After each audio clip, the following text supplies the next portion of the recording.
പിതാവിൻ്റെയും പുത്രൻ്റെയും പരിശുദ്ധാത്മാവിൻ്റെയും നാമത്തിൽ ആമേൻ. ഉറവിടങ്ങളിലേക്ക് പ്രാർത്ഥനാപൂർവം സ്വാഗതം. യോഹന്നാന്റെ സുവിശേഷ വചന പഠനത്തിലേക്ക് പ്രവേശിക്കാൻ കർത്താവ് നമുക്ക് നൽകുന്ന ഈ അവസരത്തിനായി ദൈവത്തെ സ്തുതിക്കാം. വചനത്തിൻ്റെ അമ്മയായ പരിശുദ്ധ കന്യകാമാതാവിൻ്റെ മധ്യസ്ഥം അപേക്ഷിച്ച് പ്രാർത്ഥിക്കുകയും ചെയ്യാം. മാതാവേ, ഈ വചനം ഇന്ന് ഈ മണിക്കൂറിൽ ഗ്രഹിക്കാനാവശ്യമായ എല്ലാ സ്വർഗീയ കൃപകളും അമ്മ ഞങ്ങൾക്കായി പ്രാർത്ഥിച്ച് വാങ്ങിത്തരണമേ. ഞങ്ങൾക്കായി നിരന്തരം വചനത്തിൻ്റെ സാന്നിധ്യം അമ്മയുടെ പ്രാർത്ഥനകളാൽ ഞങ്ങൾ സ്വീകരിക്കുമാറാകട്ടെ. ആമേൻ. പ്രിയമുള്ളവരെ, യോഹന്നാൻ്റെ സുവിശേഷം 12-ാം അധ്യായത്തിൻ്റെ ആരംഭ വാക്യങ്ങളിലാണ് നമ്മുടെ ചിന്തകൾ കഴിഞ്ഞ എപ്പിസോഡിൽ നമ്മൾ അവസാനിപ്പിച്ചത്. നമ്മൾ 12-ാം അധ്യായത്തിൻ്റെ ആദ്യത്തെ 11 വാക്യങ്ങൾ ആദ്യം അല്പം കൂടി വിശദമായി ധ്യാനിക്കാൻ ശ്രമിക്കുകയാണ്. 12-ാം അധ്യായത്തിൻ്റെ 1 മുതലുള്ള വാക്യങ്ങൾ വായിക്കാം. മരിച്ചവരിൽ നിന്ന് താൻ ഉയർപ്പിച്ച ലാസർ താമസിച്ചിരുന്ന ബെഥാനിയായിലേക്ക് പെസഹായ്ക്ക് 6 ദിവസം മുമ്പ് യേശു വന്നു. അവർ അവന് അത്താഴമൊരുക്കി. മർത്ത പരിചരിച്ചു. അവനോടുകൂടി ഭക്ഷണത്തിനിരുന്നവരിൽ ലാസറും ഉണ്ടായിരുന്നു. മറിയം വിലയേറിയതും ശുദ്ധവുമായ ഒരു കുപ്പി നാർദീൻ സുഗന്ധതൈലം എടുത്ത് യേശുവിൻ്റെ പാദങ്ങളിൽ പൂശുകയും തൻ്റെ തലമുടി കൊണ്ട് അവൻ്റെ പാദങ്ങൾ തുടയ്ക്കുകയും ചെയ്തു. തൈലത്തിൻ്റെ പരിമളം കൊണ്ട് വീട് നിറഞ്ഞു. അവൻ്റെ ശിഷ്യന്മാരിലൊരുവനും അവനെ ഒറ്റിക്കൊടുക്കാനിരുന്നവനുമായ യൂദാസ് കറിയോത്ത പറഞ്ഞു, എന്തുകൊണ്ട് ഈ തൈലം 300 ദിനാറയ്ക്ക് വിറ്റ് ദരിദ്രർക്ക് കൊടുത്തില്ല? അവനിത് പറഞ്ഞത് അവന് ദരിദ്രരോട് പരിഗണന ഉണ്ടായിരുന്നതുകൊണ്ടല്ല, പ്രത്യുത അവൻ ഒരു കള്ളനായിരുന്നതുകൊണ്ടും പണസഞ്ചി അവൻ്റെ കയ്യിലായിരുന്നതുകൊണ്ടും അതിൽ വീഴുന്നതിൽ നിന്ന് അവൻ എടുത്തിരുന്നതുകൊണ്ടുമാണ്. യേശു പറഞ്ഞു, അവളെ തടയണ്ട. എൻ്റെ ശവസംസ്കാര ദിനത്തിനായി ഇത് ചെയ്തുവെന്ന് അവൾ കരുതിക്കൊള്ളട്ടെ. ദരിദ്രർ എപ്പോഴും നിങ്ങളോട് കൂടെയുണ്ട്, ഞാൻ എപ്പോഴും നിങ്ങളോട് കൂടെ ഉണ്ടായിരിക്കുകയില്ല. പ്രിയപ്പെട്ടവരെ, ഞാൻ കൺസോളിങ് ഏഞ്ചലിനെ കുറിച്ച് കഴിഞ്ഞ എപ്പിസോഡിൽ പറഞ്ഞിരുന്നു. ആശ്വാസത്തിൻ്റെ മാലാഖ. മർത്തയും മറിയവും ലാസറും യേശുവിന് ആശ്വാസത്തിൻ്റെ മാലാഖമാരായിരുന്നു. ഈശോ ഇപ്പോൾ ഈ 3-ാം പ്രാവശ്യം, ബൈബിളിലെ ഈ 3-ാം പ്രാവശ്യം ഈ വീട്ടിലേക്ക് ഈശോ എത്തുന്നത് അവരെ ആശ്വസിപ്പിക്കാൻ എന്നതിനേക്കാൾ ഈശോ ആശ്വാസം തിരഞ്ഞാണ് അവിടെ എത്തിയത്. ഇതുപോലെ തന്നെ ഇനി ഓശാന ഞായറാഴ്ച രാത്രി, ഓശാന ഞായറാഴ്ചയുടെ തലേന്ന് ശനിയാഴ്ച രാത്രി, വിശുദ്ധ വാരത്തിലെ തിങ്കൾ, ചൊവ്വ, ബുധൻ രാത്രികളിൽ ഇതുപോലെ തന്നെ ഈശോ ഈ വീട്ടിലേക്ക് എത്തുന്നതായും നമ്മൾ കാണും. എന്തിനായിരുന്നു ഈശോ ഈ വീട്ടിലേക്ക് എത്തിയത്? തൻ്റെ പീഡാനുഭവത്തിൻ്റെയും തൻ്റെ കുരിശുമരണത്തിൻ്റെയും മാനസികമായ തയ്യാറെടുപ്പുകൾ, പ്രാർത്ഥനാപൂർവം തൻ്റെ പീഡാനുഭവത്തിനായി ഈശോ നടത്തിയ ഒരുക്കങ്ങൾ, കർത്താവ് മനസ്സൊരുക്കിയത് ഈ വീട്ടിൽ വെച്ചാവണം. ദൈവരാജ്യത്തെക്കുറിച്ചുള്ള അല്ലെങ്കിൽ ദൈവരാജ്യ പദ്ധതിയുടെ രക്ഷാകര പ്രവൃത്തിയുടെ പൂർത്തീകരണത്തിനായുള്ള തൻ്റെ അണിയറ ഒരുക്കങ്ങൾ ഈശോ നടത്തിയത് ഈ വീടിൻ്റെ ആശ്വാസത്തിൽ ആയിരുന്നിരിക്കണം.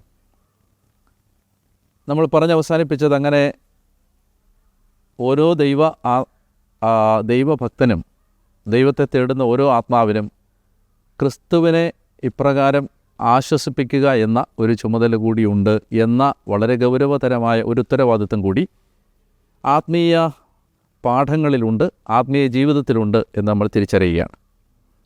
ഇനി നമ്മൾ കുറേ കൂടി ആഴമായി ഈ വചനത്തിൻ്റെ വ്യാഖ്യാനത്തിലേക്ക് കടക്കുകയാണ്. പെസഹായ്ക്ക് 6 ദിവസം മുമ്പാണ് ഈശോ എത്തുന്നത്.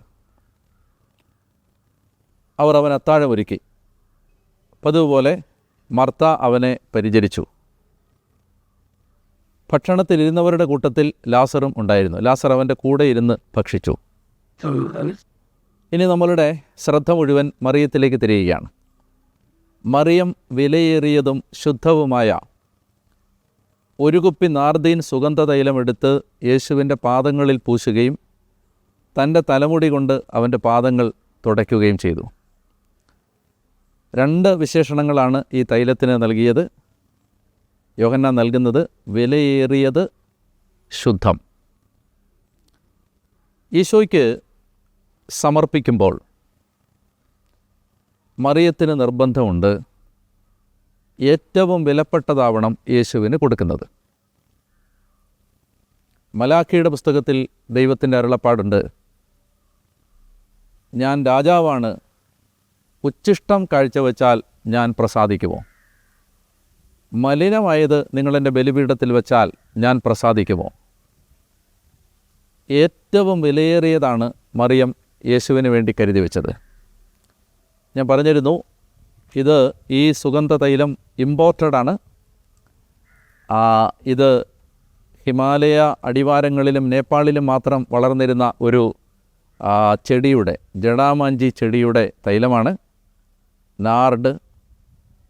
അപ്പോൾ തീർച്ചയായിട്ടും ഇത് ഇന്ത്യയിൽ നിന്നോ അല്ലെങ്കിൽ ചില ആളുകൾ പറയുന്നു ടൈറിൽ നിന്നോ ഒക്കെ ഇമ്പോർട്ട് ചെയ്ത, ഇറക്കുമതി ചെയ്ത തൈലമാണ്.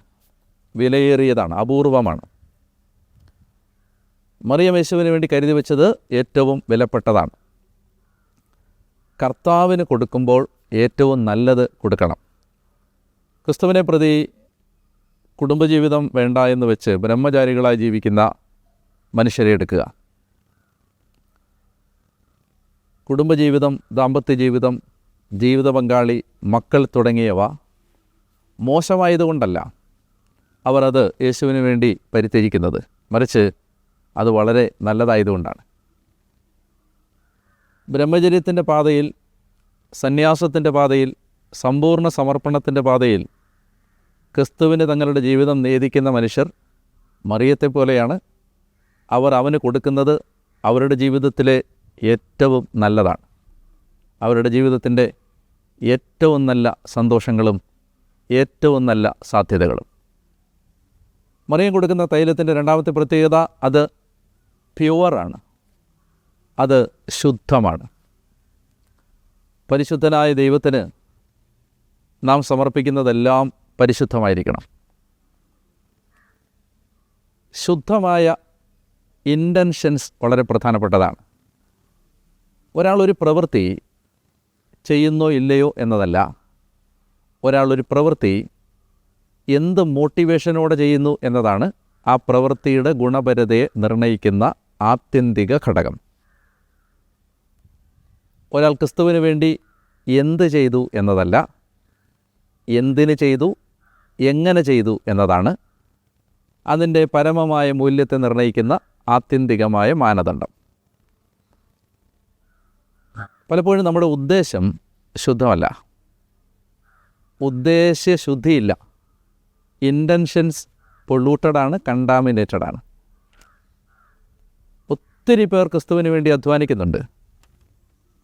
പക്ഷേ അധ്വാനിക്കുന്നത് എന്തിന് എന്ന ഒരു ചോദ്യമുണ്ട്. അതുകൊണ്ടാണ് ഒടുവിൽ ഈ സുവിശേഷത്തിൻ്റെ ഒടുവിൽ ക്രിസ്തു വിശുദ്ധ പത്രോസ്ലീഹായെ നേരിടുന്നത് ആ ചോദ്യം ചോദിച്ചുകൊണ്ടാണ്. യോഹന്നാൻ്റെ പുത്രനായ ശിമയോനെ, നീ എന്നെ സ്നേഹിക്കുന്നുവോ?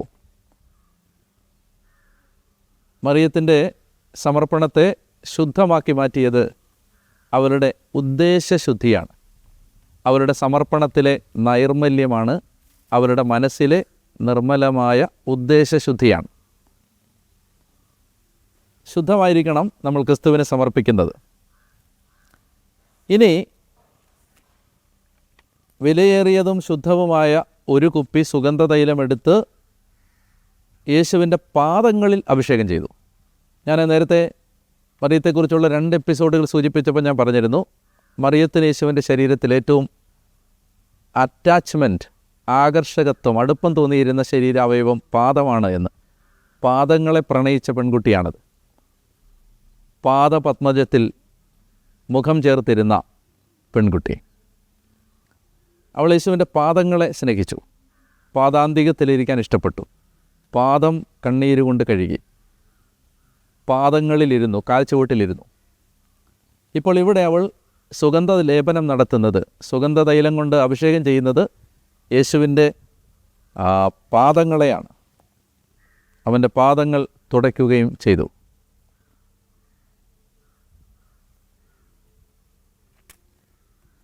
തൈലത്തിൻ്റെ പരിമളം കൊണ്ട് വീട് മുഴുവൻ നിറഞ്ഞു. ഇവിടെ ഒരു കുപ്പി സുഗന്ധതൈലം എന്നാണ് പറയുന്നത്. മർക്കോസിൻ്റെ സുവിശേഷത്തിലേക്ക് വരുമ്പോൾ അവളുടെ കുപ്പി അല്ലെങ്കിൽ ഭരണി തുറന്ന് എന്നാണ് മർക്കോസും പറയുന്നത്. പക്ഷേ ഇംഗ്ലീഷിലേക്ക് വരുമ്പോൾ ഷീ ബ്രോക്ക് ദ ജാർ എന്നാണ്. അവൾ കുപ്പി ഉടച്ചു, ഭരണി ഉടച്ചു എന്നാണ്. അതിനകത്ത് മനോഹരമായ ചില സൂചനകളുണ്ട്. അതായത് ഈ വിലയേറിയ ഈ ശുദ്ധമായ സുഗന്ധതൈലം സൂക്ഷിച്ചു വച്ചിരുന്ന ഭരണി പോലും പിന്നീട് തൻ്റെ സമർപ്പണത്തെക്കുറിച്ച് ഒരവകാശവാദങ്ങളും ഉന്നയിക്കാനോ തൻ്റെ സമർപ്പണത്തെക്കുറിച്ച് സ്വയം ഓർമ്മിക്കാനോ മറ്റുള്ളവരോട് പറയാനോ തനിക്ക് അതിൻ്റെ തിരുശേഷിപ്പായോ അവശേഷിപ്പായോ അതിൻ്റെ ഓർമ്മയുടെ അടയാളമായോ ഈ കുപ്പി പോലും ഉണ്ടാകരുതെന്ന് അവൾ ആഗ്രഹിച്ചു. ക്രിസ്തുവിനെ കൊടുക്കുന്നതിനെക്കുറിച്ചൊന്നും ജീവിതത്തിൽ ഒരു കണക്കും അവശേഷിക്കരുതെന്ന് അവൾ തീരുമാനിച്ചു. രണ്ടാമത്തേത്, ആ ഭരണി ഉടച്ചു എന്ന് പറഞ്ഞാൽ അതിൻ്റെ അർത്ഥം അതിനകത്ത് ഇനി ഒരു തുള്ളി തൈലം പോലും മിച്ചം വരരുതെന്നും അവൾ ആഗ്രഹിച്ചു. സമ്പൂർണമായ സമർപ്പണത്തിൻ്റെയും നിസ്വാർത്ഥമായ സമർപ്പണത്തിൻ്റെയും അടയാളമായിരുന്നു കുപ്പി ഉടച്ചു, ഭരണി ഉടച്ചു എന്ന് സുവിശേഷകർ പറയുന്നത്. ഇങ്ങനെ നിസ്വാർത്ഥമായും വിവരിക്കാനാവാത്ത, വിലമതിക്കാനാവാത്ത സ്നേഹത്തോടെയും സമ്പൂർണമായ സമർപ്പണത്തോടെയും സമ്പൂർണമായും ഒരാൾ സമർപ്പിക്കുമ്പോൾ ആ സമർപ്പണത്തിന് സുഗന്ധമുണ്ട്. അത് സമൂഹത്തിൽ ഒരു പരിമളമായി നിറയും. നമ്മൾ സമൂഹത്തിൽ സുഗന്ധം പരത്തുന്നവരാണോ ദുർഗന്ധം പരത്തുന്നവരാണോ എന്നുള്ളത് തീരുമാനിക്കപ്പെടുന്നത്, നിർണ്ണയിക്കപ്പെടുന്നത് സമർപ്പണത്തിൻ്റെ സത്യസന്ധതയിൽ നിന്നാണ്. ഉദ്ദേശശുദ്ധിയില്ലാതെയും മലിനമായ ഉദ്ദേശങ്ങളോടെയും ആത്മാർത്ഥതയില്ലാതെയും മറ്റെന്തെങ്കിലും മോട്ടിവേഷൻസോടുകൂടിയും നടത്തുന്ന സമർപ്പണങ്ങൾ പരിമളമായല്ല, ദുർഗന്ധമായാണ് അന്തരീക്ഷത്തിൽ വ്യാപരിക്കുന്നത്. അപ്പോൾ ഇങ്ങനെ അവൾ ആ സമർപ്പണം നടത്തുമ്പോൾ അവളുടെ മനസ്സിനെ ഭരിച്ച ചിന്ത എന്താവും? യേശുവിൻ്റെ പാദാന്തികത്തിൽ ഈ തൈലം അഭിഷേകം ചെയ്യുമ്പോൾ അവൾ ചിന്തിച്ചിട്ടുണ്ടാവുക, ഏറ്റവും വിലപിടിപ്പുള്ളത് യേശുവിന് കൊടുക്കണം. അതുകൊണ്ടാണ് തൻ്റെ ശേഖരത്തിൽ ഏറ്റവും അപൂർവമായ ഈ മാറ്റിവെച്ചിരുന്ന, കരുതി വെച്ചിരുന്ന സമ്മാനം കണ്ടെടുക്കാൻ അവൾക്ക് കഴിയുന്നതും അവൾ യേശുവിന് കൊടുക്കുന്നതും. എന്നാൽ പെട്ടെന്ന് സുവിശേഷകന്മാരെല്ലാം തന്നെ, അത് മത്തായി ആവട്ടെ, മർക്കോസ് ആവട്ടെ, യോഹന്നാനാവട്ടെ, എല്ലാവരും തന്നെ ഈ സന്ദർഭത്തിൽ പെട്ടെന്ന് മറ്റൊരു കഥാപാത്രത്തെ കൊണ്ടുവരും. അത് യൂദാസ് കറിയോത്തയാണ്. യൂദാസ് ഉടനെ ഇടപെടുകയാണ്. അവൻ്റെ ചോദ്യം, എന്തുകൊണ്ട് ഈ തൈലം 300 ദനാറയ്ക്ക് വിറ്റ് ദരിദ്രർക്ക് കൊടുത്തുകൂടാ? യോഹന്നാൻ പെട്ടെന്ന് ഒരു കമൻറ്റ് പറയുന്നുണ്ട്, സുവിശേഷകൻ്റെ കമൻ്റാണ്. അതവന് ദരിദ്രരോട് സ്നേഹം ഉണ്ടായിരുന്നതുകൊണ്ടല്ല, മറിച്ച് അവനൊരു പണക്കുതിയനായിരുന്നത് കൊണ്ടും പണസഞ്ചിയിൽ വീഴുന്നതിൽ നിന്ന് അവൻ എടുത്തിരുന്നത് കൊണ്ടുമാണ്. എന്താണ് യൂദാസിന് ഇതിനകത്തുള്ള ഇൻട്രസ്റ്റ്? ഇങ്ങനെ ചിന്തിക്കുക, യേശുവിൻ്റെ പാദത്തിൽ അഭിഷേകം ചെയ്യുന്നതിന് പകരം മറിയം ഈ സുഗന്ധ തൈലം കൊണ്ടുപോയി വിറ്റ് ആ പണം ദരിദ്രരെ സഹായിക്കാൻ എന്ന് പറഞ്ഞ്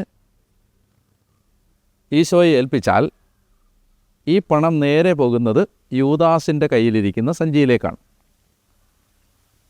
ദരിദ്രരെ സഹായിക്കാൻ ഈശോ പറയുന്നത് യൂദാസിനോടാണ്. നമുക്കതിന് വരുന്ന അധ്യായങ്ങളിൽ കാണാൻ പറ്റും. പാവപ്പെട്ടവർക്ക് എന്തെങ്കിലും കൊടുക്കുക എന്ന് ഈശോ 12 ശിഷ്യന്മാരിൽ ആരോടാണ് പറയാൻ പോകുന്നത്? യൂദാസിനോടാണ്. കാരണം പണസഞ്ചി അവൻ്റെ കയ്യിലാണ്. 12 പേരുടെ ഖജാൻജിയായിരുന്നു യൂദാസ്. മറിയം ഈ സുഗന്ധ തൈലം 300 ദിനാറയ്ക്ക്, അതൊരു ഹ്യൂജ് എമൗണ്ടാണ്. എന്ന് വെച്ചാൽ ഒരു ശരാശരി യഹൂദ പുരുഷൻ്റെ വാർഷിക വരുമാനമാണ് 300 ദിനാറ, ആനുവൽ ഇൻകമാണ്.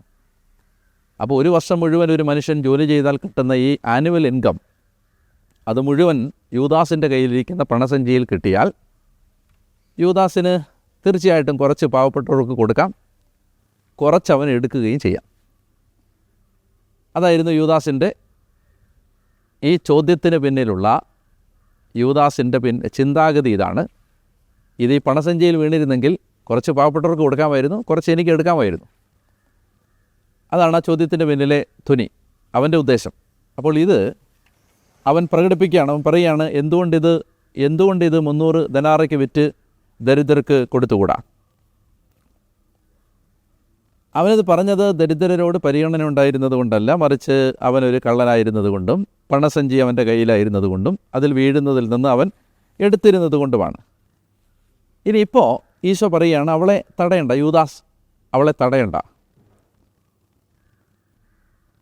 എൻ്റെ ശവസംസ്കാര ദിനത്തിനായി അവൾ ഇത് ചെയ്തുവെന്ന് അവൾ കരുതിക്കൊള്ളട്ടെ.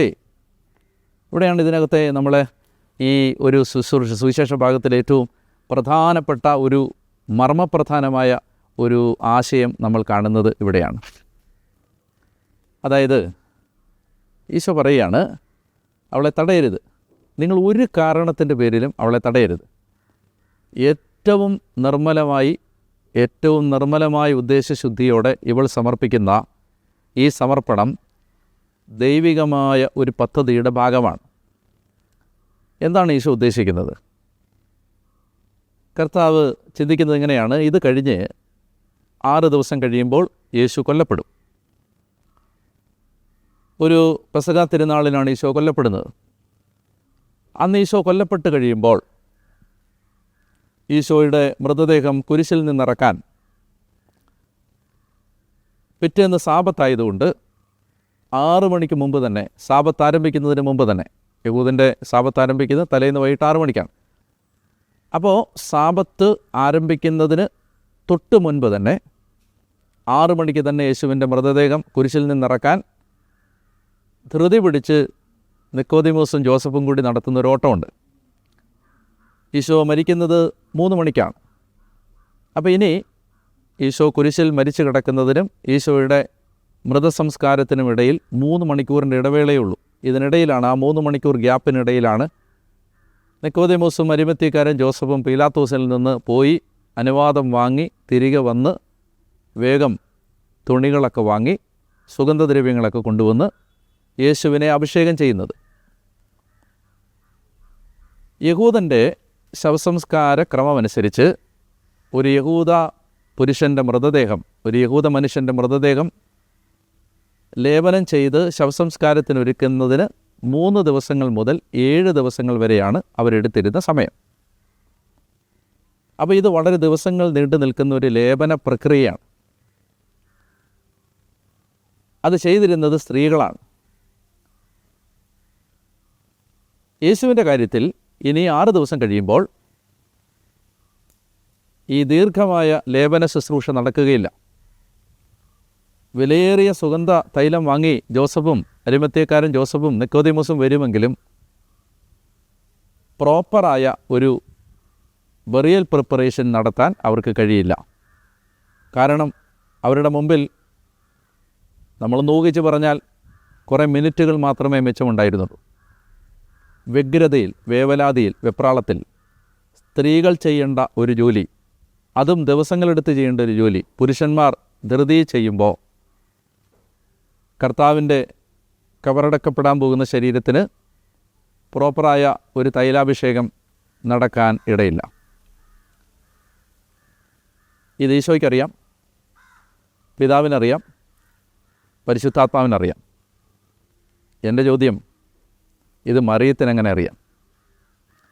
ഇവിടെയാണ് നമ്മൾ ഈ മറിയത്തെക്കുറിച്ച് ബൈബിൾ പ്രതിപാദിക്കുന്ന 3 പ്രധാനപ്പെട്ട ഭാഗങ്ങളിലും മറിയം യേശുവിൻ്റെ പാദത്തെ സ്നേഹിച്ചു എന്ന് പറഞ്ഞതിൻ്റെ ആഴവും മനോഹാരിതയും നമ്മൾ തിരിച്ചറിയുന്നത്.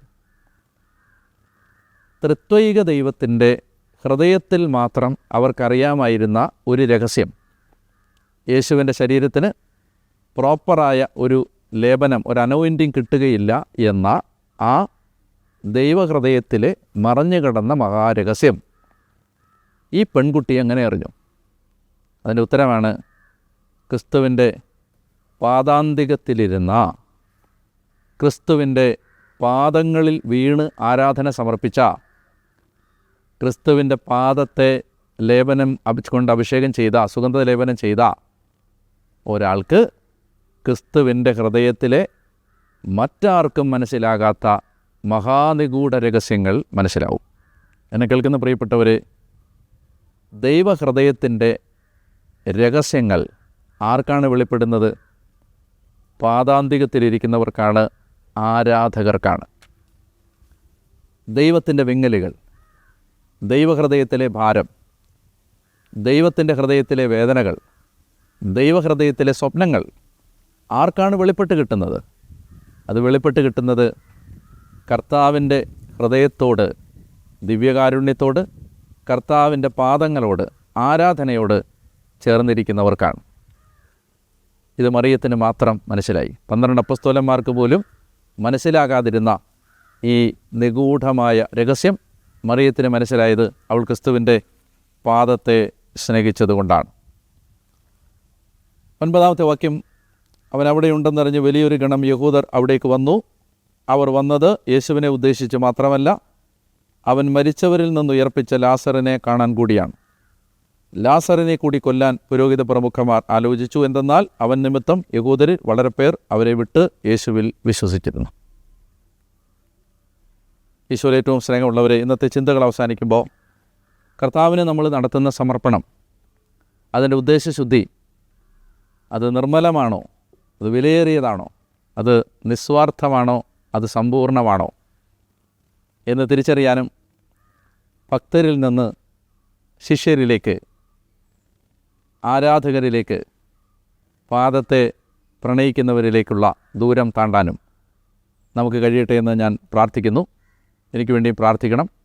നമ്മുടെ ബൈബിൾ വായനാ ശുശ്രൂഷയിൽ നിങ്ങൾ പങ്കെടുക്കുന്നുവെന്ന് ഞാൻ വിശ്വസിക്കുന്നു. പരസ്പരം പ്രാർത്ഥിച്ച് നമുക്ക് ഈ വചനചിന്തകളിലൂടെ വീണ്ടും അടുത്ത ആഴ്ചയിൽ കണ്ടുമുട്ടാം. ദൈവം നിങ്ങളെ അനുഗ്രഹിക്കട്ടെ.